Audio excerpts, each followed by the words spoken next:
Marie-Antoinette, partie 1, l'enfance. Cette reine qui fut plus que controversée a eu une enfance très enviable. Marie-Antoinette est née le 2 novembre 1755 à Vienne, en Autriche. Elle est la 15e enfant de l'impératrice Marie-Thérèse et de l'empereur François Ier du Saint-Empire. Dès son plus jeune âge, elle grandit dans un cadre luxueux au palais de la Hochbourg, entourée de gouvernantes, de musiciens et d'éducateurs.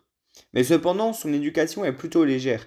Elle reçoit des leçons de danse, de musique et d'étiquette, mais son instruction académique est assez superficielle. Petite, elle est vive et enjouée, mais aussi insouciante. Elle adore la musique et elle a appris le clavecin sous la direction du célèbre compositeur Gluck, avec qui elle a composé une musique. Ce soir en ville, y'a de la chatte, j'viens pas napper, j'prends son snap. Snapchat.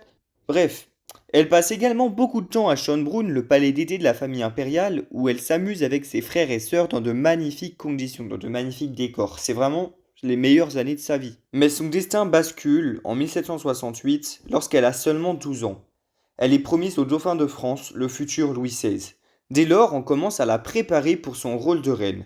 On lui enseigne la langue et les usages de la cour de Versailles, et à 14 ans, elle quitte définitivement l'Autriche pour épouser le dauphin, laissant derrière elle son enfance insouciante pour un avenir incertain à la cour de France. Voilà, si ça t'a plu, n'hésite pas à donner de la force et surtout abonne-toi pour ne pas louper la partie 2.